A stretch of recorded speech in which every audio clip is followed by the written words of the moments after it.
Pessoal, acredito que vocês estejam vendo a apresentação ou ainda não. A apresentação, nós estamos vendo ela em formato não Sim. de apresentação. Sim. Já vou pôr ele em formato de apresentação. Acredito que agora esteja certo. Calma, deu um delay, não está... Ainda não, tá, Matheus?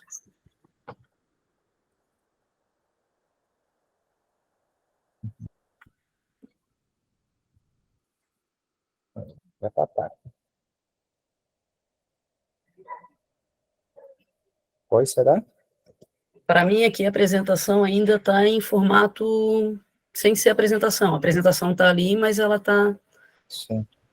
Está importante. Para mim, abre, mas enfim. Tá, pessoal. Será que vocês enxergam? Você pode ser assim também? Vida que segue. Senão nós atrasamos mais um pouco do que nós já estamos. Então, só vamos tenta lá. colocar ali tela cheia no íconezinho ali, tela cheia embaixo, só para a gente ver se consegue ou não. Mas não? Certo, não. Então vamos lá. Tá. Daqui a pouco, se bobear, isso aqui resolve funcionar, porque era para estar em tela cheia. Era para estar. As formas, tentei. Você não foi, mas enfim. Pessoal, é o seguinte. Então, basicamente, como já foi apresentado, deixa eu só... Dois, três tópicos para a gente deixar uma coisa bem alinhada, que é a questão do que é cachaça, o que é aguardente, enfim. Cachaça, então, é denominação típica da bebida exclusiva da aguardente da cana. Então, assim, se for produzido por cana, é cachaça. Aqui no Brasil, 38% a 54% de volume e podendo ser adicionado de açúcar. Aguardente é tudo o restante, todas as outras bebidas. Exemplo, aguardente de mel, aguardente de batata, aguardente de beterraba, enfim, tem outras formas de a gente produzir aguardentes. Então, aguardente de mel, uma bebida com graduação alcoólica de 38% a 54% em volume, a 20 graus, e ela é oriunda pela destilação do mosto fermentado do mel e água. Ou seja, nada mais é do que a gente acrescer mel, água, né, a levedura, deixar fermentar e destilar. Então, não tem nenhum segredo toda essa questão. E por que nós devemos fabricar a tal da aguardente de mel? Então, quais seriam o intuito da gente fabricar? Então, o primeiro, aproveitamento de uma matéria-prima que eu vou ter dentro da propriedade, dentro da agroindústria, enfim. Por vezes, uma matéria-prima que ela é de menor qualidade, que ela não apresenta os parâmetros de qualidade que nós possamos ter para a comercialização do mel, por exemplo. Então, ao invés de eu jogar fora esse mel, de eu utilizar para tratar a abelha, utilizar para outros fins, eu utilizo aqui dentro da fabricação da aguardente que eu vou ter um retorno melhor. Então, diferenciação dos produtos, eu posso ter, eu tenho dentro do meu portfólio de produtos diversos, e a aguardente ela acaba chamando mais clientes. Então, o cliente vai querer mel, vai vir para comprar a aguardente. O cliente ele quer uma aguardente, ele pode vir para comprar o mel, o própolis, o pólen, todos os outros produtos do meu portfólio que eu vou ter dentro. Então, ele se torna um pouco interessante quanto a essa questão. E agregar valor. Então, hoje eu vou pegar 1 quilo de mel, eu vou vender aqui dentro da nossa região 20, 25, 28 reais o quilo, se for envasado e fracionado. Se ele for em tambor, hoje nem preço tem, mas em torno de 7, 8, até ali seus 14, 15, 16 nessa faixa. E eu com 1 quilo de mel, eu posso fazer ali em torno de 100, 150 reais quando transformado em aguardente, dentro de um público específico, dentro de um público que vai estar consumindo esse produto e desde que o meu produto tenha qualidade. Então, eu consigo agregar valor. O que se torna interessante junto com toda aquela questão da diferenciação dos produtos e do aproveitamento. Quando eu falo que aproveitamento, eu não estou falando daquele mel que já não tem mais o que ser feito. Mas, enfim, aquele mel que quando eu vou colher ele está com uma umidade um pouco mais alta. O mel que eu fui lá, tirei um enxame de abelha lá num toco, numa pedra, enfim, e aquele mel lá eu não vou consumir ele, e sim eu vou colocar ele para produção de aguardente, o mel da fumaça, que por vezes acontece, então eu posso utilizar, né? Então, enfim, são esses os produtos que a gente possa estar utilizando para o aproveitamento. Então, pessoal, então, os conceitos básicos aqui, o mosto é um líquido açucarado, capaz de entrar em fermentação por adição de leveduras. Então, assim, quando nós colocarmos o mel cozinhado na água, e o fermento, então ele é o mosto. Então, se vocês ouvirem alguém falando de mosto, nada mais é que o mel misturado com a água, então que ele tem uma capacidade de entrar em fermentação quando adicionadas as leveduras. O vinho, então, ele é o mosto completamente fermentado. Então, dentro do caso do mel, a gente costuma dizer até que é o hidromel, de uma maneira errônea, porque o hidromel ele tem todo um parâmetro para ser feito. Mas, enfim, que o pessoal ele acaba conhecendo e falando dessa forma. Fermentei o mel, produzi o hidromel. Enfim, seria o vinho. E a vinhaça depois do processo de destilação. Pessoal, higiene acima de tudo, então, para mim, trabalhar com os meus equipamentos, é interessante eu higienizar ele. Como uma solução que todo mundo tem em casa, de uma maneira mais barata, hipoclorito de sódio, a tal daqui boa, né, 1%, 2 colheres de sopa em 1 litro de água, e estar lavando bem os nossos equipamentos. Então, os nossos tanques fermentadores, o nosso destilador, enfim, principalmente os tanques de fermentação, para ele não acontecer a contaminação microbiana. Aqui do lado vocês veem uma imagem de uma placa, e essa placa ela está contaminada. Então, essas florzinhas, essas coisas bonitinhas que tem ali, acaba sendo uma contaminação microbiana. Qual é os problemas de nós termos uma contaminação microbiana dentro da nossa fermentação? A primeira dela é o rendimento. Então, nós vamos ter uma perca de rendimento exponencial. Quanto maior a nossa contaminação, menor vai ser a nossa produção. Então, uma perca de rendimento. A segunda, perca de sabor. Eu não vou ter um sabor de uma aguardente de qualidade, um sabor bom. A terceira, odor. Eu vou começar a ter problemas no odor também. A quarta é a proliferação de outras fermentações. Aquilo que vai fazer com que, ao invés de eu apenas ter uma fermentação alcoólica, eu vou começar a ter uma fermentação acética, uma fermentação lática, e eu acabo, entre aspas, matando a minha levedura. Então, ela vai parar de produzir e eu acabo perdendo 100% do meu mosto. Então, não vou ter nem rendimento nenhum. Todas essas são evitáveis quando a gente tem uma boa higiene. Então, quando a gente trabalhar com com os produtos previamente utilizados. O preparo do mosto, então, pessoal, basicamente, uma levedura ela vai conseguir metabolizar no máximo 16% de açúcar, então 16 grau-Brix. Caso alguém não saiba o que é o grau-Brix, é a porcentagem de açúcar que tem dentro do meu mosto. Então, um mel de apis, mel de abelha normal, vamos dizer assim, ele vai ter em torno ali de um Brix de 74 até 80, conforme a umidade do mel que nós temos. Nós precisamos diluir esse para ele ficar em torno de 16. Ou seja, de uma maneira bem geral, 1 quilo de mel adiciona-se em torno de 3,5 litros de água. Por quê? Porque entre 15 a 16 grau-Brix, eu não vou ter problemas na fermentação por excesso de açúcar e nem por menos açúcar. Se eu deixar uma fermentação, exemplo, com 10% de açúcar, a minha quantidade de álcool vai ser muito pouco. Né? Ela não vai ter álcool suficiente para garantir a não criação de outros micro-organismos.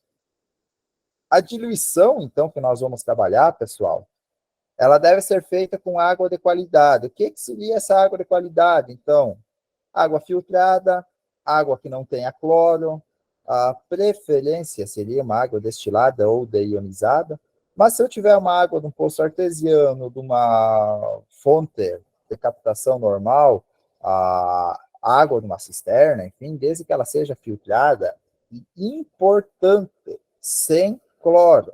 Aí vocês vão perguntar, mas por que, que a gente coloca cloro em tudo e aqui para fermentar, tu me diz assim, Matheus, que não se coloca o cloro?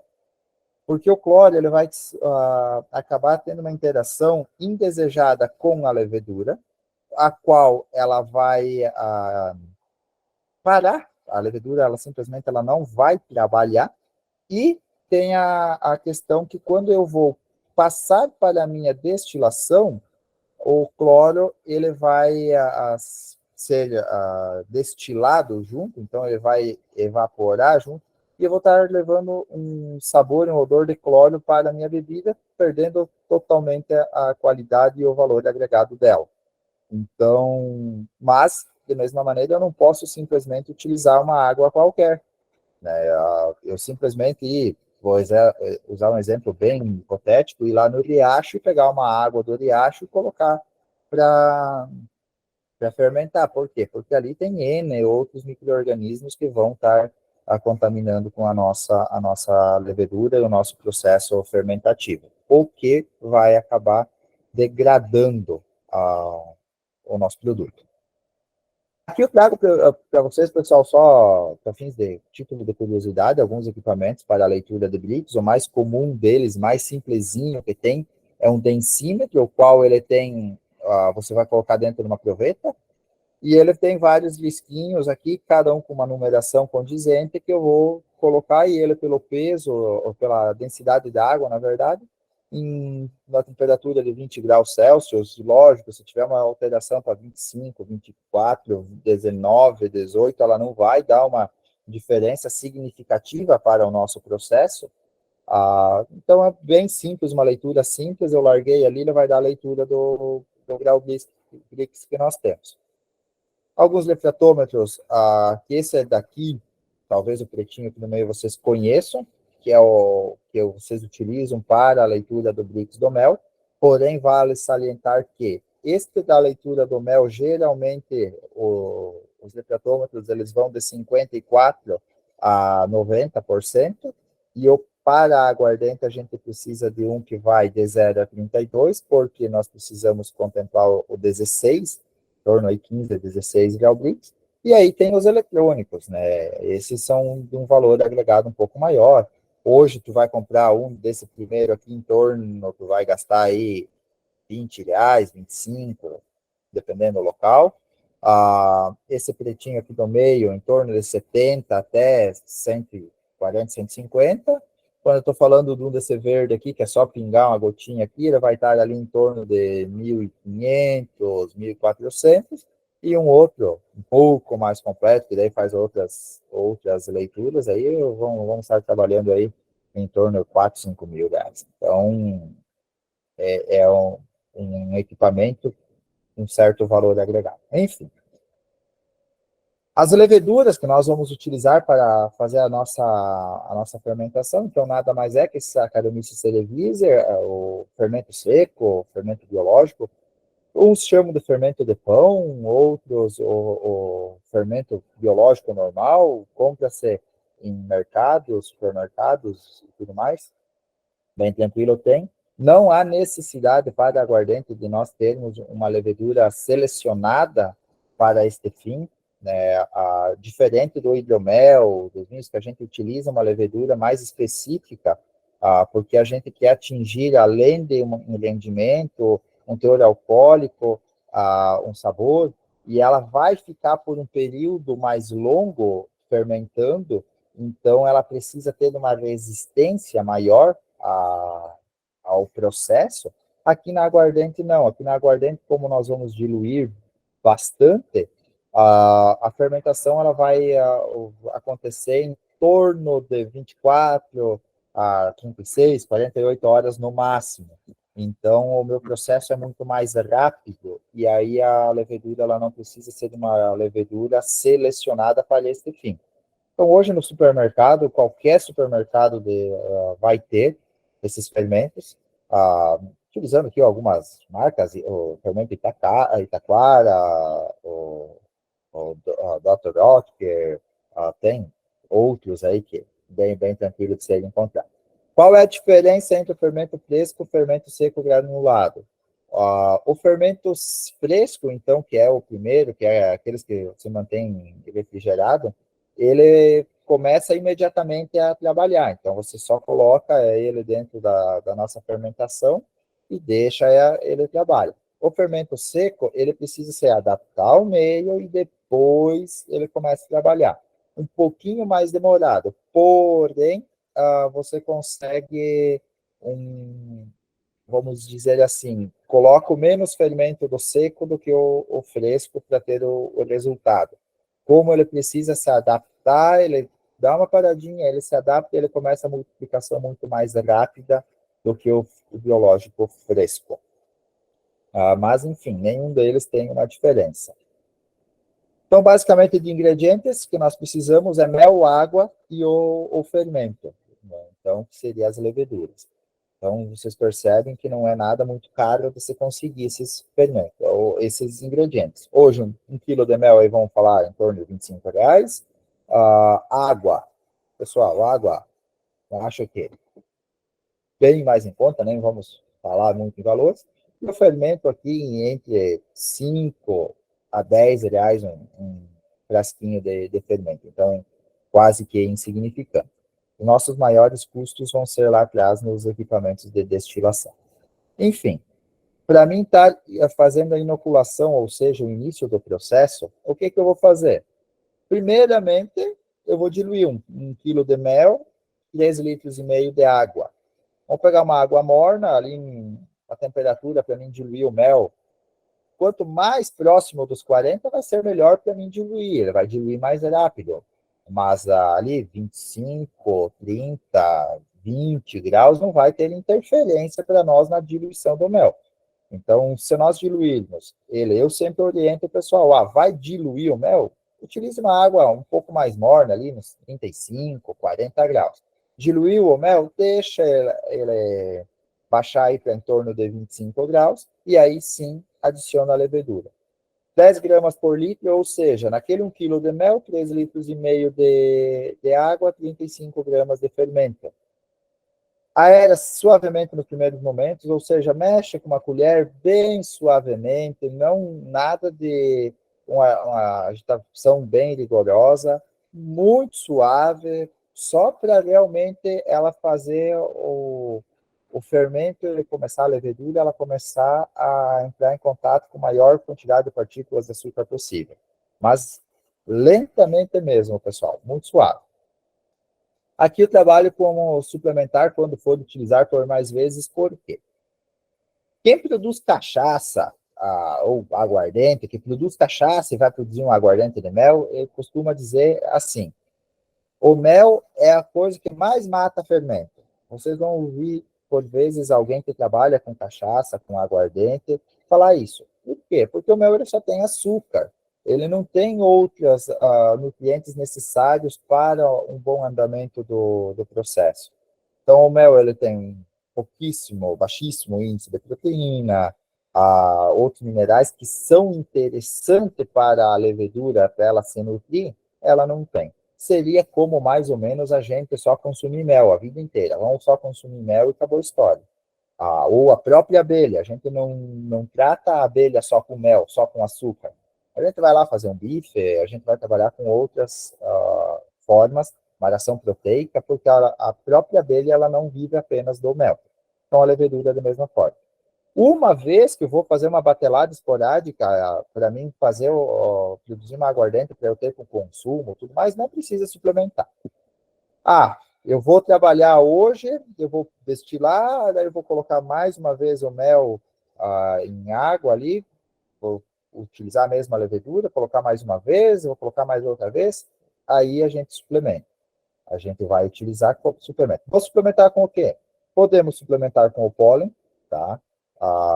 Propriamente o pólen, que é aquilo que eu mais indicaria, por quê? Porque ele acaba se tornando um produto que ele vai dar um aroma e um sabor voltado ao mel. Então, que vai puxar ao mel. Ou levedo de cerveja, enfim, o mesmo levedo de cerveja que a gente utiliza lá dentro dos bifes da produção de bife para a alimentação das abelhas, a gente pode estar utilizando também. Porém, esse ele já vai puxar um aroma, um sabor um pouco diferente para aguardente. Então, pessoal, o pé de cuba, assim, ó, caso vocês queiram fazer em grande escala, tá? Vou dar só uma pincelada, mas assim, em grande escala, 2,5 litros de mosto com 12 grau Brix, então em vez de eu diluir lá 1 quilo de mel com 3,5 litros de água, eu vou utilizar 4,5 litros de água.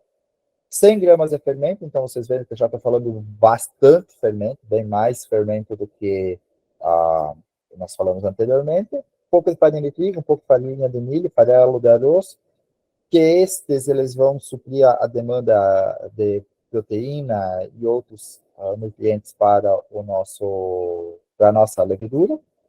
250 ml de suco de limão, que nós vamos acidificar o nosso meio, que vai favorecer a levedura, e diminuir a incidência de outras contaminações que possam ter. Aqui, depois, eu vou fazer a duplicação do fermento. Então, quando diluiu isso ali, esses 12 graus Brix, eu divido, né, ele pega metade para cada dorna e completa o volume com 16 graus Brix.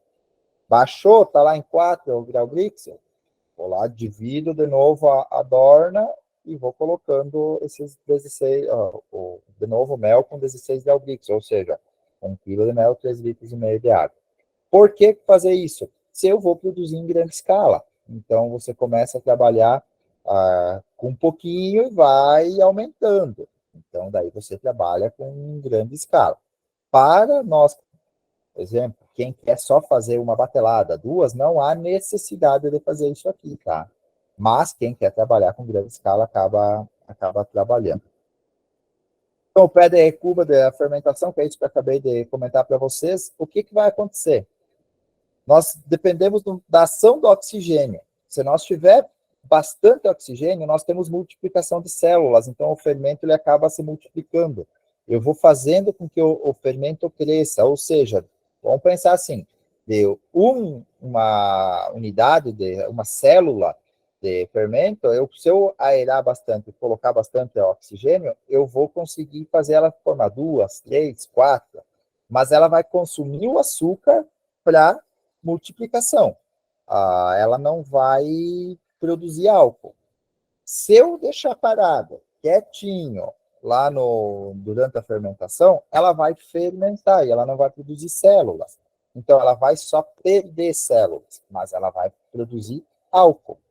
Por isso que, lá, quando eu comentei de nós colocar o fermento na equação, eu falei, vamos agitar levemente, para eu não estar colocando muito oxigênio dentro. Vou fazer uma batelada, pronto. Eu não preciso que essa levedura ela se multiplique. Agora, no pé de cuba, se eu quero fazer para dividir, para fazer mais tonéis e eu trabalhar, fazer uma quantidade maior, 1.000, 2.000, 3.000 litros de aguardente, aí sim, eu preciso, no começo, agitar bastante para eu ter uma grande multiplicação de células. Quanto à temperatura, ela é muito importante. Com 26 a 32 graus Celsius, eu vou fermentar de uma maneira bem legal. De 32 a 38 graus Celsius, eu começo a facilitar a presença de micro-organismos indesejáveis. Por quê? Eu começo a estressar minha levedura, ela não vai querer trabalhar mais, e eu tenho uma facilidade de estar criando bactérias acéticas, bactérias lácticas e outros contaminantes. E quando baixar de 26 graus Celsius, a minha levedura ela começa a reduzir a atividade. O que eu posso citar como um exemplo simples? O nosso corpo. Nós temos uma temperatura ideal de trabalho, e ali cada um se acostuma de uma maneira. Eu vi antes que tinha uma colega aqui que comentou que é lá de Brasília. Lá, a temperatura é mais quente. Se eu pegar um gaúcho aqui do sul e colocar lá, ele vai morrer de calor. Ele não vai trabalhar. Mesmo que se eu pegar a pessoa lá de Brasília e colocar no Pampa Gaúcho aqui, vai ser meio de frio. Então, a levedura é a mesma coisa, ela tem uma faixa de temperatura ideal para ela trabalhar. Dentro da temperatura ideal dela, ela vai trabalhar tranquilaça, ela vai desempenhar um melhor papel. Eu começar a tirar dessa temperatura ideal, ela já começa a ficar com preguiça, ela começa a ficar estressada, cansada, enfim. Então, assim, ó, o que é a fermentação? Diferente daquele mel fermentado que eu tenho lá, que às vezes acontece, eu tenho mel fermentado, o mel fermentou. O mel que está fermentando, ele está, sim, decompondo os açúcares, mas ele de uma maneira bem menos acelerada do que acontece aqui. Mas aqui o que seria? A decomposição dos açúcares presentes, que vai formar álcool e gás carbônico. Ou seja, 1 quilo de açúcar, né, não 1 quilo de mel, porque 1 quilo de mel vai ter em torno de 800 gramas de açúcar. Essas 800 gramas de açúcar, elas vão ser transformadas em 400 gramas de álcool e 400 gramas de gás carbônico. Isso é normal acontecer. Então, vai ter outros compostos, compostos secundários, que vão ser os responsáveis pelo sabor, pelo aroma, enfim, da nossa aguardente. Aí outros por alguns problemas. Exemplo, dor de cabeça. Quem aí já consumiu uma cerveja e no outro dia estava morrendo de dor de cabeça? Era o quê? Alguma coisa na fermentação facilitou a formação de metanol, álcools superiores, enfim, que vai te dar uma dor de cabeça, assim como uma cachaça, um uísque, enfim. Se for bem conduzida a fermentação e a destilação, é reduzido esse perigo de nós ter uma dor de cabeça no outro dia. Então, às vezes, a gente enche a cara e não tem dor de cabeça no outro dia. Por quê? Porque a fermentação e a destilação elas foram bem conduzidas.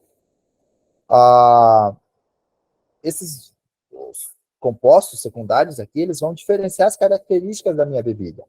Então, ela pode ser mais doce, mais ácida, mais aromática, e tudo isso que vai determinar a minha qualidade da bebida são os compostos secundários.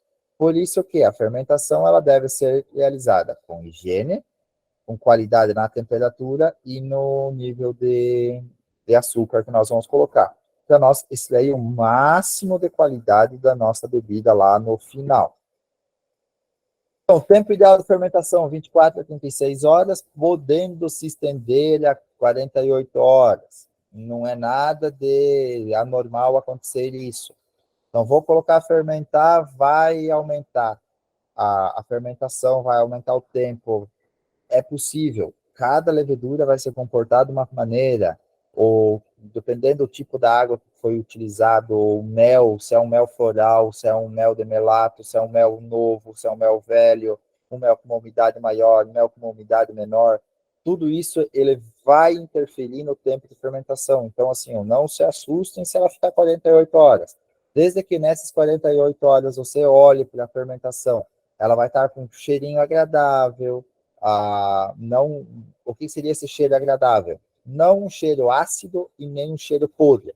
Um cheirinho de mel, assim, um cheirinho agradável mesmo, fazendo um barulhinho tipo de uma fervura mesmo, um barulhinho que vocês vão, quem vai perceber, vai colocar no início, vai perceber que são bolhas estourando, então aí tá tranquilo. Temperatura ideal durante a fermentação, 26 a 32, como se foi falado.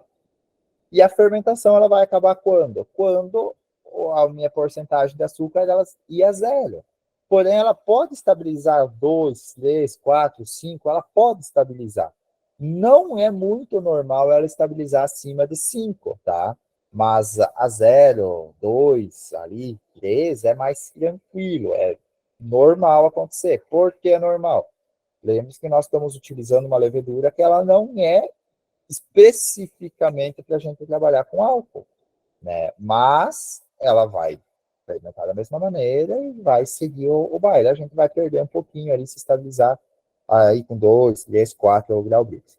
Como que eu vou saber que parou a fermentação e estabilizou? Bom, se eu fui lá medir, está com 2. Lá, 1 hora, 2 horas depois, está com 2. 20 horas depois, 12 horas depois, está com 2. Então, não vai mais parar, não vai diminuir. Então, vai manter nos 2. Um gráfico para mostrar para vocês que o açúcar ele é baixo. Aqui é um trabalho que foi desenvolvido por mim e mais alguns colegas. Então, vocês percebem que o tempo aí chegou até em 108 horas, nós deixamos a fermentação acontecer. Aqui teve uns parâmetros bem específicos. Nós estávamos aí com 35 graus Brix, a gente colocou fermentar, que era um objetivo diferente do trabalho, mas vocês podem perceber que ela tem esse declínio. Ela começa devagarzinho, aqui no início ela começa adaptando a levedura, depois ela tem um declínio rápido e uma estabilidade. Então, aqui com 72 horas, basicamente, ela já tinha quase estabilizado, ela não ia mais baixar a levedura. Isso é normal que aconteça, tá? É só para vocês visualizar. E aqui a produção de etanol. Então, ela começa produzindo etanol e ela vai subindo uma produção de etanol. Aqui é uma produção em torno de 10%, 10 graus GL que ela chegou nessa produção da levedura. Tá? Então, ela vai ter esse comportamento também de produção conforme o tempo. Por que é interessante eu mostrar isso aqui para vocês? Se vocês resolver interromper a fermentação com, sei lá, 36 horas, o que vai acontecer? Eu vou perder álcool. Exemplo, eu vou perder todo o álcool que passa, essa parte de cima eu estou perdendo. Então, não tem por que eu interromper a fermentação. Só vou ter percas de qualidade. O ideal é deixar lá no final estabilizar. Então, eu manter medindo, quando chegar, estabilizou com 2, estabilizou com 5, não importa, mas quando estabilizou, e daí eu sei que não vai mais produzir. Enfim, vamos deixar quieto. Aqui algumas imagens de fermentação, tá, pessoal? A fermentação, ela começa de uma maneira turbulenta, ela vai formar bolhas, começar com as bolhas pequenininhas, vai ter algumas bolhas maiores, depois só bolhas maiores, e essas bolhas elas vão estourando e depois, pelo fim, ela termina um líquido bem... Ele é opaco, mas ele não tem bolha, não tem sujeira por cima, né? Nada nesse sentido, tá? Então, só para vocês visualizar. Isso aqui é o que a gente busca. Bolhas grandes, né? Quanto maior a bolha, melhor a fermentação. Isso acontece logo nas primeiras horas. Aí elas vão estourando essas bolhas, vocês vão percebendo esses rompimentos das bolhas. Se a bolha ela for limpa, é um sinal bom. Se ela for uma bolha suja, uma bolha que não seja cristalina, é um sinal ruim. É um sinal que tem contaminação na minha fermentação. Então, pessoal, aqui a composição do vinho, 85 a 95% água e 4 a 12% álcool. Temperatura para mim destilar, ideal 78,3 graus Celsius. Por que 78,3? Porque aqui nós vamos extrair o máximo dos congêneres. O que seriam esses congêneres? Os compostos secundários. Os compostos da minha fermentação que eles vão me dar aroma e sabor para a minha bebida. Que é aquilo que vai agregar qualidade, que é aquilo que nós vamos agregar valor no final, tá? Então, mas eu estou mantendo de 75 até 80. Tudo bem. Vai formar alguns outros compostos, mas que eles não vão interferir tanto. Agora, o que eu não posso fazer é aumentar lá para 95, por exemplo. 95 eu estou levando tudo que é ruim da minha fermentação, eu estou tirando na destilação. Que eu mantendo no 78 não é tanto. É assim, o importante é nós fazer algumas separações. Então, a primeira fração, segunda fração, terceira fração, cabeça, coração e cauda. Importante porque aqui a cabeça vai dar em torno de 5 a 10%, e esses 5 a 10% o que seria? Na verdade, é a quantidade que eu coloquei. Eu coloquei, por exemplo, no meu destilador 10 litros. Então, em torno de... Ele vai estar saindo de 5 a 10% dos 10 litros, seria ali 500 ml até 1 litro. Isso aí basicamente os compostos secundários, que vai ser ésteres, aldeídos, enfim. E nós temos metanol e acetaldeídos, que eles são ruins para nós. O coração, 70%, 80%, ele está rico em compostos de sabor, aroma, agradáveis. E a terceira fração, que é a calda, nós temos tudo que é ruim também aí. Mas assim, eu falei para vocês agora, ó, 5 a 10% vai dar em torno de 500 a 100 ml. Mas esse 5 a 10% é do que vai sair do alambique. Então, assim, coloquei 10 litros, 5 a 10% seria 500 ml a 1 litro. Ou seja, eu vou dividir isso aí por 10 ainda. Eu não sei como que eu vou separar, então.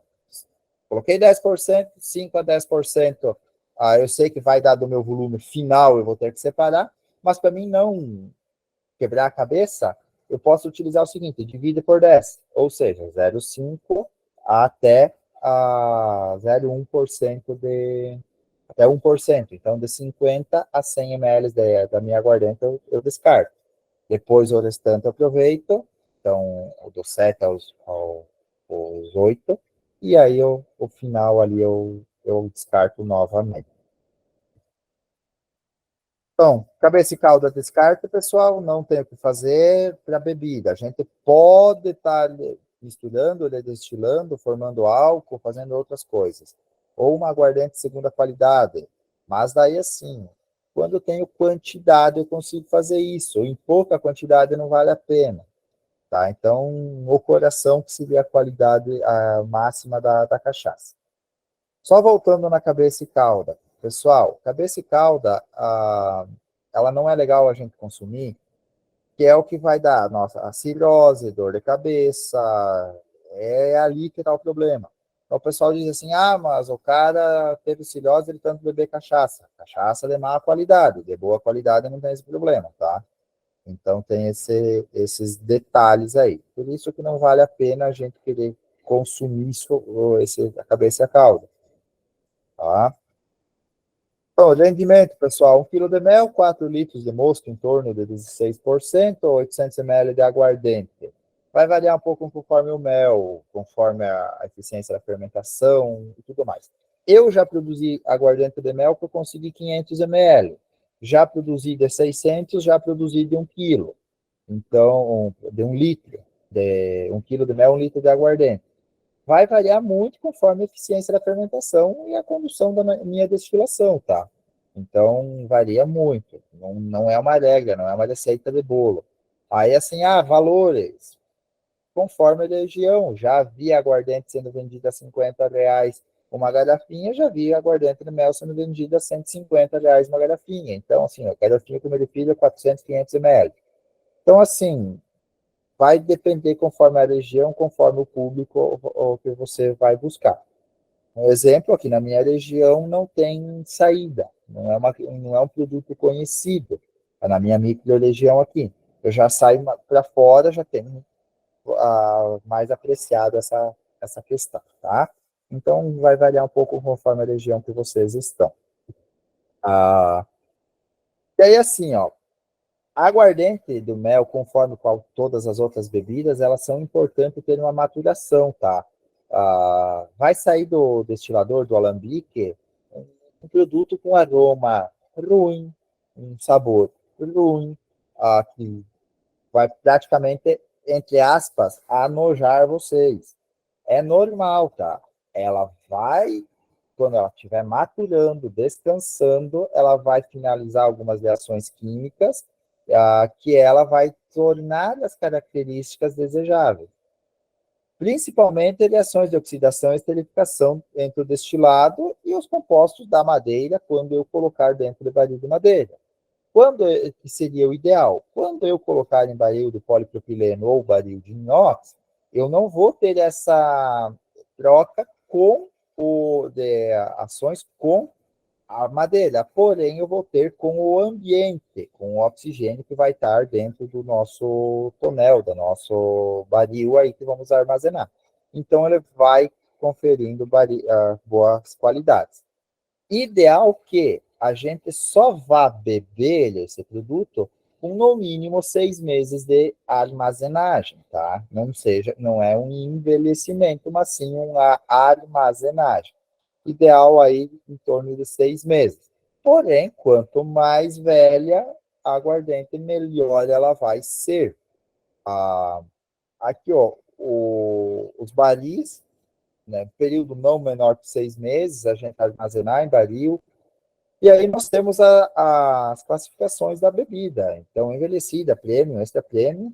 Então, tem todos esses envelhecimentos. Como uma aguardente de mel, pessoal, eu não digo para vocês que ela é necessário deixar ela muito tempo, acima aí de 3 anos. Por que que ela não é necessária? Porque a gente quer ter ainda o sabor do mel, o aroma do mel, para distinguir um pouco da nossa aguardente. E acima, muito acima de 3 anos, ela acaba perdendo um pouco esse sabor. Então, não seria tão interessante, tá? O volume máximo é em torno de 700 litros do barril, tá? Para armazenar. Mas quanto menor, melhor. As madeiras, assim, pessoal, isso aqui é mais voltado até a própria cachaça, a aguardente da cana, tá? Mas ela serve para nós também. Então, o que que eu poderia dizer para vocês? Carvalho, uma gráfia, nessa linhagem de madeiras, que elas vão conferir pouco aroma, ou até mesmo um pinheiro. As demais, elas acabam contribuindo com bastante aroma, bastante sabor e bastante cor. Aquilo que, por vezes, o consumidor do mel, da aguardente de mel, ela não quer. Ele não quer. Por fim, pessoal, embalagem versus qualidade. Pessoal, eu estou trabalhando com um produto premium, um mel, com um produto nobre. Eu estou tendo cuidado máximo da minha destilação, da minha fermentação. Estou conduzindo tudo de uma maneira excepcional. Estou colocando dentro de um barril.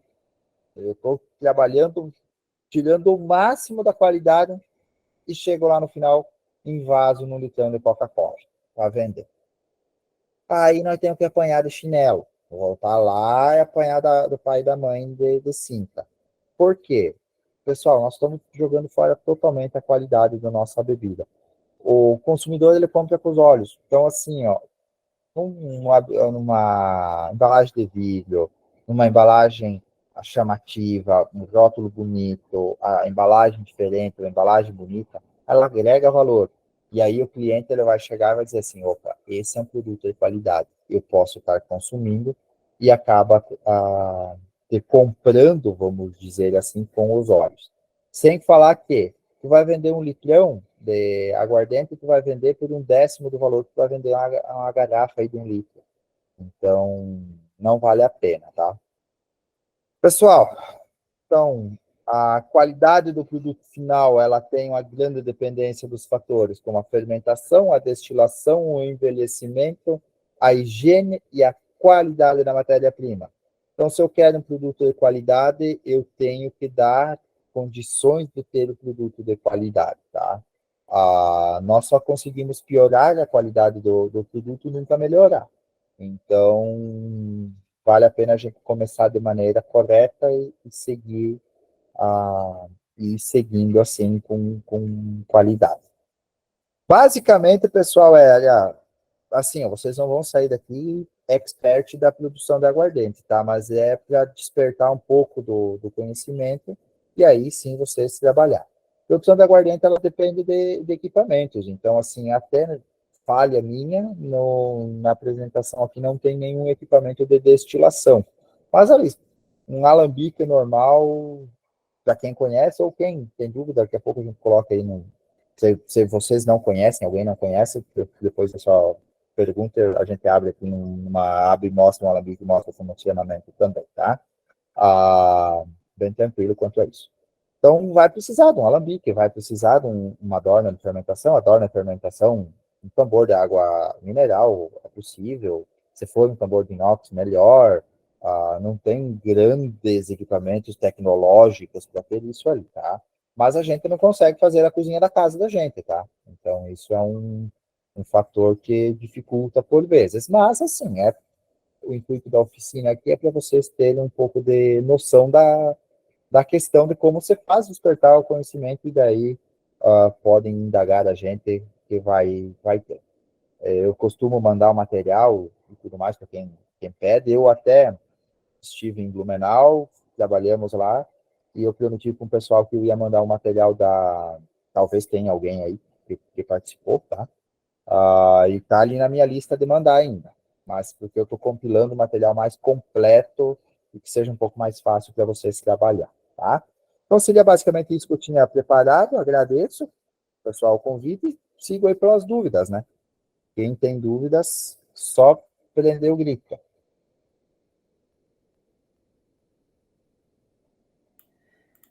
Então, Matheus, muito obrigado até pela tua apresentação. Foi uma apresentação rápida, com conteúdo muito abrangente.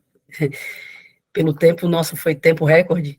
E tem dúvidas sim, o pessoal está colocando aqui no chat, só que eu vou pedir para o pessoal que colocou lá em cima para que replique aqui embaixo, porque houve uma conversa aqui no chat que eu acho legal ter essa interação entre o pessoal que está participando da oficina, porém, com a conversa, acabou ficando de conexão algumas coisas. Então, quem perguntou, seria a pergunta direcionada para o Matheus, então, por favor, copiar e recolocar no chat. Enquanto isso, o pessoal que tem umas outras perguntas, já vou colocando aqui. Na parte do destilador, tem algum... isso é o Josimar perguntando. Na parte do destilador, tem algum que pode ser feito em casa de baixo custo ou caseiro? Na A verdade, questão assim, de... o destilador é uma coisa bem complexa, tá? Ele é simples, para quem entende, para quem já viu, coisa que eu posso abrir, provavelmente vai ter mais dúvidas sobre isso, então eu posso abrir depois uma abinha aqui com um destilador. E assim, ó, ele não é recomendado a gente fazer os caseiros, porque o risco de acidente é alto, tá? Quando eu colocar fogo, e eu vou aquecer, porque eu preciso aquecer para chegar lá no 78 graus Celsius ali, ela vai ter uma questão de pressão e temperatura dentro do destilador. Se eu me bobear, vamos dizer assim, ele pode explodir. Então, isso acontece de maneira bem fácil, tá? Então, não é ideal a gente estar tentando arriscar fazendo esses destiladores em casa. Consegue os destiladores ali mais em conta. Tem destiladores aí de 1.500, R$ 2.000, destiladorzinhos aí pequeno, na faixa de 20, 30 litros de capacidade, tá? Então é mais viável comprar do que tu fazer um em casa. Mas assim, ó, quem tem o mínimo de conhecimento, cara, é simples, é uma panela, uma chaleira, vamos imaginar uma chaleira, e a saída do bico da chaleira vai entrar na água para acabar condensando. Nada de mais que isso. Certo. A Cláudia perguntou sobre alambique, é melhor de cobre ou de inox? E aí o Moacir já perguntou, e do preço? Alguns usam até para... Bom, e do preço. Então... Vamos lá. Cobre, tradição. Porém, por legislação, nós não podemos ter cobre na bebida, né? Então, até um tempo atrás, na aguardente, na cachaça, nós poderíamos ter até 4 miligramas de cobre por litro de bebida. E hoje é zero, tá? E eu sempre brinco, digo, ó, me apresenta um destilador de cobre que apresenta menos que 12, eu compro. Mas até hoje não comprei nenhum, tá? Eu, Matheus, gosto do destilador de inox. Por quê? Ele é de maneira segura de contaminação e ele não vai trazer nenhum tipo de metal para a bebida. Qual é a diferença do cobre inox na bebida? Sabor. Mas se é para tomar cobre, eu vou lá, pego uma barra de cobre e vou mastigando, né? Com ironia, desculpem a ironia. Mas é a verdade. Então, assim, pessoal, o cobre vem da tradição. E vamos pensar lá, quando que começou a bebida da cachaça? Do tempo dos escravos. Do tempo dos escravos, lá nós não tínhamos solda para sair soldando o inox, por exemplo. Então, o cobre era fácil de a martelinho bater, tanto que se você vê um alambique de cobre, ele é todo batidinho. Ele é feito todo com um martelinho, ele não é soldado, as emendas é feita com um rebite, de uma maneira que ela fecha. Mas então, assim, ó, ele vem dessa tradição de ser um material fácil de trabalhar. Mas hoje, por que toda a indústria a gente trabalha com inox e só para a produção de cachaça a gente trabalha com cobre? Né? Então tem essa questão cultural. Então, particularmente, se você me pedir, a minha preferência é do inox. Tanto que os destiladores que eu tenho na nossa agroindústria, eles são de inox. Ótimo. Referente a preço, o preço é assim, ó. Vai variar o tamanho, vai variar o material, tá? Mas 20, 30 litros, vai ter fabricantes ali de 2, fabricante de 5 mil, nessa faixa aí, tá? De 20, 30 litros. Quando eu começo a falar de um alambique maior, um alambique, por exemplo, de uns 600 litros, hoje eu estou falando aí na faixa de 30, 35 mil reais, tá? Ótimo. Cândido Norberto perguntou, podemos usar o mesmo tipo de alambique usado para cachaça e os mesmos métodos para aguardente de mel? Em relação ao alambique de cobre, tem alguma contraindicação pela fiscalização? Essa tu já falou. Tá. Do alambique, então, acho que tá ok, tá? É Certo. exatamente a mesma forma de produzir cachaça. Quem produziu cachaça uma vez, tira de letra. O único cuidado que nós temos que ter, tá, pessoal, é a questão da diluição do mel. A gente dilui até 16 ml, que a cana, quando a gente moer, ela vai estar em torno de 16, 17, 18, e a gente dilui, tenta deixar em 16 ml e segue a vida da fermentação. Até quem produz cachaça pode, depois do final da safra da cana, estar diluindo mel. A única coisa que lava bem o fermento, ou seja, adiciona várias vezes água, tira fora essa água para que ele perca o sabor da cana e daí segue o baile com o mel, da mesma maneira. A única diferença é a diluição do mel que a gente tem que fazer e um cuidado que a gente vai ter que ter é que se nós vamos produzir por mais vezes, nós precisamos suplementar, porque a cana ela tem os nutrientes necessários para a levedura. Já o mel, não. Certo. De 30 litros com condensador de cobre, qual o grau para destilação? Isso foi o Moacir. O grau, acredito que seja a temperatura. Provavelmente. Se for a temperatura, 78 graus Celsius, indiferente do que for. Por quê? O condensador, ele vai ficar na temperatura ambiente. Não, é que assim, eu perguntei quantos graus você para a destilação. Porque certo. Porque você, numa destilação normal, você corta a cabeça de cereal com 2 e com fruta com 4. Né? E vai ter, no máximo, 40, se eu não me engano, 40 BV. Né? Na de mel, você para com 40 BV para não tirar a calda?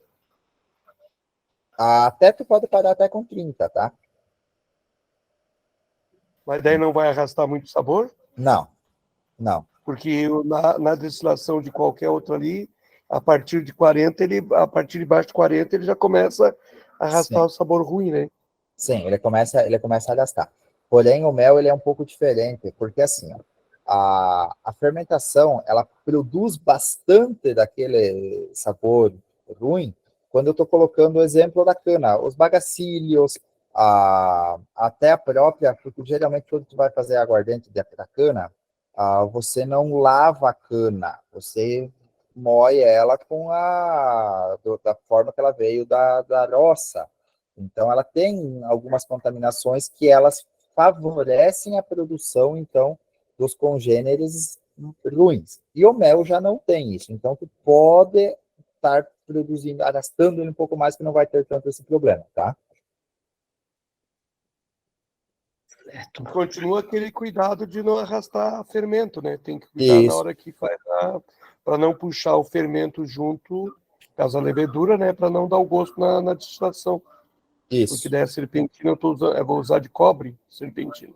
Uhum, ou alambique de inox, serpentina de cobre. Conforme o gosto de cada um, tá? Bem tranquilo. Já vi vários, já vi todo de cobre, cobre com inox, inox com cobre, eu já vi todo ele de inox com algumas barras de cobre no meio. Então, assim, ó, vai do critério de cada um. Minha preferência já, assim, é o inox e não o cobre, mas vai da preferência de cada um, tá? Bom, o Tiago, ele perguntou aqui, na fermentação do hidromel pode chegar até uns 14 ou 15 graus, porque na aguardente chega a mais. Na verdade, assim, ó, nós colocamos que vai deixar com 16 graus Brix, ou seja, 16% de açúcar. Quando eu terminar a minha fermentação, ela vai estar em torno de 8%. Só que qual que é o porquê do hidromel fica com até 12, a aguardente, ela não fica com mais, tá? Então, ela se trabalha com mais açúcar, mas ela vai ter menor teor alcoólico no mosto, ali no hidromel, vamos dizer assim, para facilitar um pouco o entendimento. O hidromel, eu não vou destilar e eu preciso garantir que ele não tenha nenhum tipo de interação microbiana dentro da produção do hidromel em si. Por quê? Porque ele é a bebida pronta, tá ali. A água, e ele vai ter um período maior de fermentação. A aguardente eu preciso que ela produza rápido, que ela seja produzida de uma maneira rápida e ela vai ser destilada. Então eu não vou beber o vinho, não vou beber o hidromel. Então esse é o motivo. Um motivo tecnológico só para eu diminuir a quantidade de contaminações e aumentar a rapidez, porque eu preciso que ela consuma aquele álcool, que ela produza aquele álcool rápido para mim destilar, para mim produzir outras. E o hidromel não, quanto maior o tempo de fermentação que ele tem, maior a qualidade do hidromel. Posso pegar um hidromel e destilar, fazer cachaça, aguardente? Posso, tá? Posso, mas ela não vai ter um ganho de qualidade significativo, tá? Certo. O pessoal está pedindo o teu e-mail, Tá. se pode se disponibilizar aqui. Além de muitos agradecimentos e falando que a tua palestra foi ótima, tá? Então, tem bastante elogio aqui.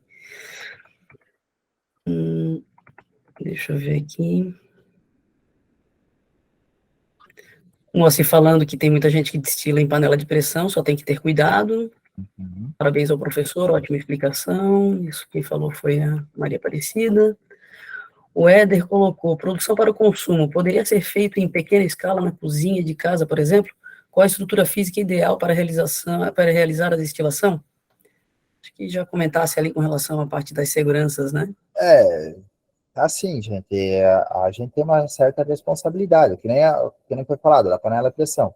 Cara, eu poderia pegar aqui na cozinha da minha casa agora a panela de pressão e mostrar 2 segundos para vocês, mas daí, assim, fica como uma responsabilidade. Eu prefiro.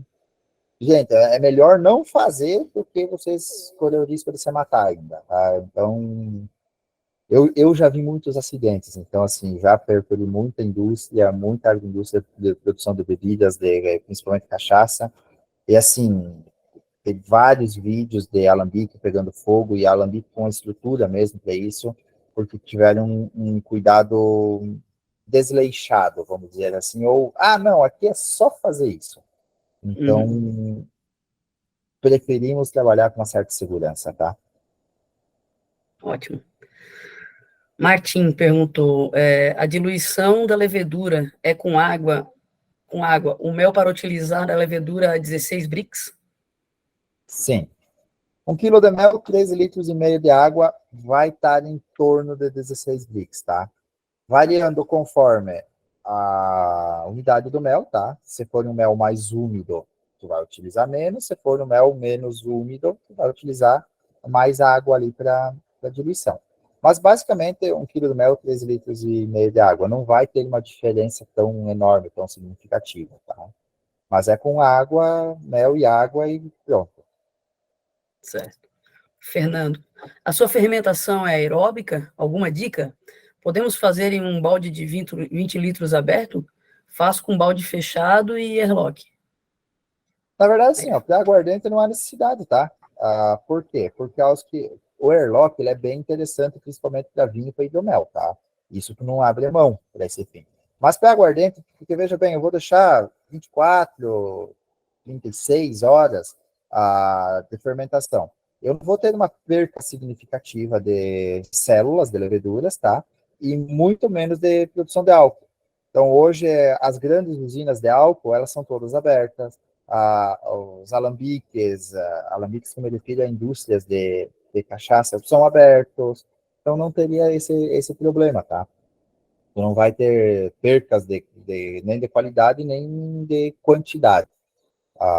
Pode fazer no balde, tá? Pode fazer no balde aberto. O balde fechado, ele não, 100% só fechado, ele não pode ser utilizado, tá? Se tu utilizar, é logo tranquilo. Mas não há necessidade disso, tá? Certo. O Thiago perguntando, o inox não atrapalha na fermentação das leveduras? Não. O inox é bem tranquilo, tá? Inox, polipropileno, aqueles baldes de mel que são utilizados, o balde branco utilizado para o mel, você pode utilizar para fermentar. Eu já vi com aquelas caixas de água não a de fibra, aquelas outras caixas de água, que me fugiu o nome, mas enfim. Tem a caixa de água de fibra, tem aquelas caixas antigas, que tinha amianto, aquelas não, e tem as outras caixas de água que estão... As plásticas, né? Essas caixas plásticas aí. Uhum. Já vi utilizar, tá? Bem tranquilo. Certo. O Moacir colocou, quantos graus você utiliza para a destilação? Ele já respondeu. Já respondeu? Isso, temperatura certo. 78. Certo. Aí o pessoal parabenizando e... aqui. Pode ser feito, Rizieli, pode ser feito com mel de abelha sem ferrão? Pode. Aguardente? Pode. Só a única diferença é que o mel de abelha sem ferrão, ele é um pouco mais úmido. Então, você vai diluir com menos água, tá? E aí vem uma questão. O mel de abelha sem ferrão, ele tem um valor agregado muito maior, tá? Então, eu preciso ter um cuidado muito mais efetivo, porque a minha quantidade geralmente ela é limitada, tá?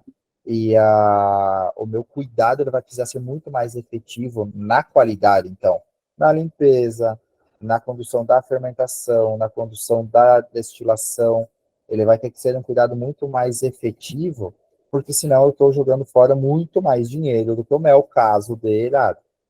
Então, o mel de abelha sem ferrão pode. Então, ele é uma fonte fermentescível, é uma fonte de açúcar como qualquer outra. Pode usar, mas com cuidado maior por causa da qualidade do produto final que nós queremos que agregue mais valor. E é uma coisa importante que eu vou estar diluindo em torno, para 1 quilo de mel de abelha sem ferrão, então vamos utilizar ali um jataí, eu vou estar utilizando em torno de 3 litros, 2 litros e 900 a 3 litros de água apenas, tá? Porque ele já é um mel com 22, 23% de umidade, dependendo da tua região. É isso que eu ia te perguntar, porque ele tem mais água do que o normal, né? Sim. Tá. O Moacir colocou mais uma pergunta aqui, havia levantado a mão, sobre 10% de cabeça. É que eu perguntei, coloquei lá para ver se 10% de cabeça não é muito. No caso de 10 litros, vai dar quase 1 litro de descarte, né? Na verdade, ele é 10% do final, tá, Moacir? Ali no slide, ele tá, vamos dizer, eu usei 10 litros. Eu vou ter, eu vou produzir lá no final, que não seria os 10% ali do volume inicial. Ele seria 10% do volume final, do volume que eu destilei. Só que como que eu vou saber quanto que eu destilei antes de eu destilar? Então, por isso que eu digo, divide lá por 10. Então, usa 0,5%, 0,5% a 1%. Ou seja, em vez de em 10 litros, eu vou tirar de 50 a 100 ml. Não sei se ficou claro. Não seria melhor você tirar a quantidade que nem a gente faz na cachaça normal, tirar na cereal 2% e frutas 4% do volume total? Também. Pode ser usar que no final aí tu vai ter quase que a mesma. Mas pode usar, porque assim, ó, o mel, ele é um negócio tão seguro, Moacir, que até mesmo essa formação dos álcools, embora que pareça que não seja isso, mas ela é menor. Por quê? Porque o mel eu não tenho nada, eu não tenho cera, não estou levando cera, não estou levando outros produtos que vão favorecer a formação desses outros compostos, tá? Então ele tem uma segurança, mas pode utilizar como tua garantia, bem tranquilo. Certo. O Evaldo Manuel perguntou: pode ser feita com água tirada diretamente das nascentes de fonte de água mineral do morro? Pode, é o que é mais utilizado. Porém, filtrada para nós não levar detritos, terra, enfim, outros. Isso. E uma outra pergunta, mas aí é minha, é com relação à utilização do cloro ali. Eu faço a utilização do cloro que é para alimentação, ou eu posso utilizar qualquer tipo de cloro? Ali no caso da Quiboa, porque ela vem específica ali para fazer a higienização. Ela vem Qualquer. específica na utilização na cozinha, alimentação, utilização somente para alimentos, né? Sim. Também para alimentos. Não, essa questão é o seguinte. Parte da limpeza não tem problema. Não. Qualquer que voa, porque tu vai utilizar ela para fins de higienização e depois ela vai evaporar em pouco tempo. Lá na limpeza, né? Mas. Lembrando que então é bom antes esperar um tempo até para que ela volatilize toda. Sim. Ok. Com relação às perguntas, eram essas, tá? O pessoal só agradeceu, achou a tua apresentação muito boa. E eu acredito. Eu vi aqui algumas outras perguntas do Ismael Pode aqui. falar. Por exemplo, dá para usar o diafragmômetro após a fermentação? Há como fazer uma correção mais precisa? Então, o diafragmômetro, sim, pode utilizar ele no final da fermentação, ele vai estar ao zero ali. Essa correção, acredito que seja para chegar nos 16 Leobrits. Então, assim, a mais precisa é dentro do diafragmômetro, tá? A gente passa para ter uma base. Lá no final da fermentação, se é aquele 2 ou 5 que eu falei lá no final que vai sobrar, é difícil a gente chegar e precisar, porque vai conforme a levedura. Então, às vezes, eu utilizei agora, ela estabilizou com 5. Eu vou colocar de novo, vai estabilizar com 0. Tá? Porque a levedura ela é um organismo vivo, então são várias as formas dele. O Macir também colocou aqui, é bom dar um start na levedura, a levedura específica muda o sabor e tem que ter cuidado na quantidade de fermento, no máximo 2 gramas por litro. Isso aí. Então, ela vai ter essas alterações, não tão significativa, porque o processo de destilação, ele mascara bastante, tá? Mas, e o start na levedura, ele é interessante também. Não que ele vá te dar um up se eu fizer pouca coisa, mas é interessante. O que seria esse start na levedura? Lá quando eu falei do pé de Cuba, que a gente começou a adaptar a levedura, a fazer ela, eu colocar bastante, depois ir replicando, eu estou colocando uma baixa quantidade de açúcar e depois aumentando. Então, que ela vai acostumando, vamos dizer assim, a levedura.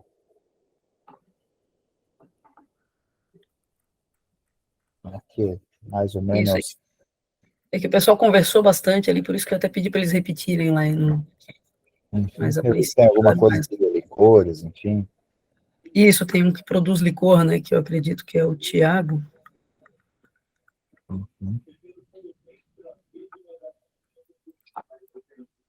Isso. Se alguém tiver mais. Alguém levantou a mão. Pode falar. Dionísio? Acho que foi sem querer. Mas, ó, o Dionísio, pode falar, Dionísio. Você levantou a mão? Eu acho que era. Prenda grito aí. Mas eu acho que foi engano mesmo. Aqui, ó. A cachaça pode ter cor e paladar diferente, como o mel? Sim. Assim, ó. Eu já provei uma cachaça que ela foi fabricada por um senhor de idade, o cara deve ter em torno dos 80 anos. Foi a melhor cachaça de mel que eu já provei na vida. Um sabor extremamente marcante, lembrando o mel, um aroma muito bom, tá? E eu já produzi cachaças, aguardentes de mel, que não ficou lá aquelas coisas, tá? Por quê? O sabor ele vai variar. O meu erro, eu identifiquei qual foi. A minha destilação foi conduzida de maneira errada. Então, eu tive problemas. Isso é normal. Vai ter. Eu trabalho com isso a vida inteira, trabalho com aguardente, com bebidas destiladas, enfim, e acontece, tá?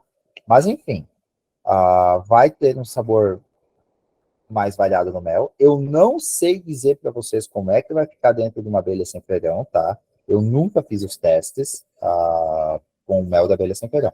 Mas com mel normal, consegue.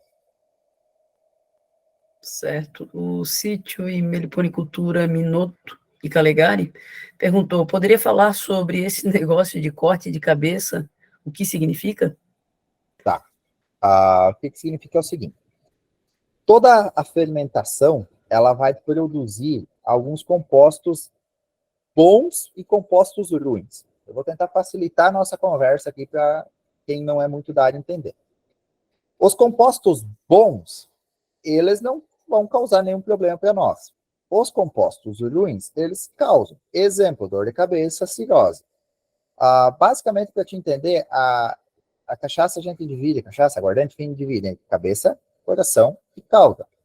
Cabeça é tudo que vai te dar dor de cabeça.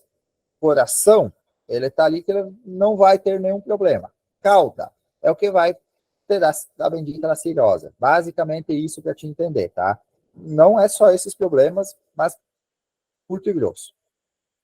Então, a cabeça, ela tem alguns compostos, eles, além de ter um aroma e um sabor ruim, assim como a cauda, ela tem compostos químicos tóxicos ao nosso organismo, assim como a cauda.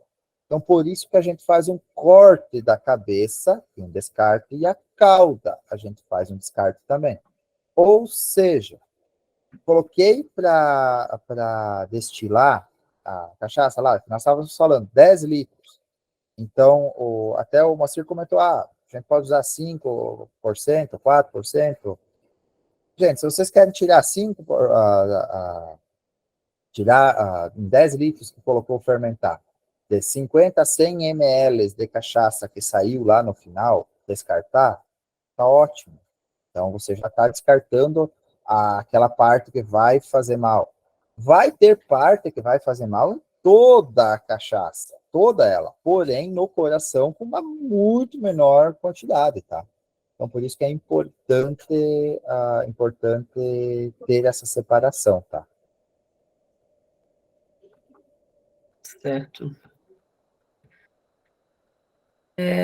Se o conteúdo será disponibilizado, acredito que sim, né, Matheus? Vai repassar o conteúdo. Sim. Eu vou repassar o conteúdo para vocês, tá? Bem tranquilo. O Moacir comentou aí que tem um vídeo, pode postar bem tranquilamente. Moacir, tudo que vem para auxiliar. Eu até, essa palestra foi usada no Pós-Gapim, onde a gente estava mexendo, trabalhando. Eu acabei não, vou usar mesmo, tá? Lá a gente mexia, realmente fabricava.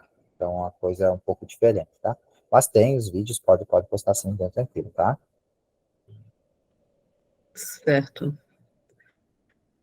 Ele colocou ali um endereço do YouTube, o pessoal acessar e eu acredito que é sobre essa explicação. Isso, bem tranquilo, pessoal. Matheus, eu acredito que é isso. Tá? Já é 8h37. Te agradeço muito. O pessoal ficou muito satisfeito e eu acho que esse pequeno atraso não comprometeu em nada a tua apresentação e parabéns por tudo. E parabéns pelo belo trabalho. Perfeito, pessoal. Desculpa mais uma vez. Acredito que você ficou dúvidas, perguntam, tá? Eu vi que o Moacir colocou do e-mail, tá ali em cima, tem meu e-mail já, Moacir. Eu coloquei ele ali no chat. Então, pessoal, agradeço de coração. Peço mais uma vez desculpa ao atraso, tá? Mas eu estava longe de casa e me programei para chegar em casa umas 4 horas da tarde para conseguir disponibilizar a palestra, fazer as coisas. Fim das contas, caí no buraco, 2 pneus, no meio do nada, e assim por diante. Tudo bem, faz parte. Qualquer Não, dúvida, pessoal, tem ficou meu até- e-mail, tinha meu telefone ali, bem tranquilo, só me chamar, às vezes demora para responder. Estou trabalhando num projeto, fazer realmente um materialzinho para disponibilizar para vocês, bem mastigado, bem tranquilo, só que uma coisa que me demanda um tanto de tempo, tá? Ótimo, então. Muito obrigado, boa noite a todos e continue acessando o www.meldesantacatarina.com.br. Até mais. Valeu, pessoal, até mais.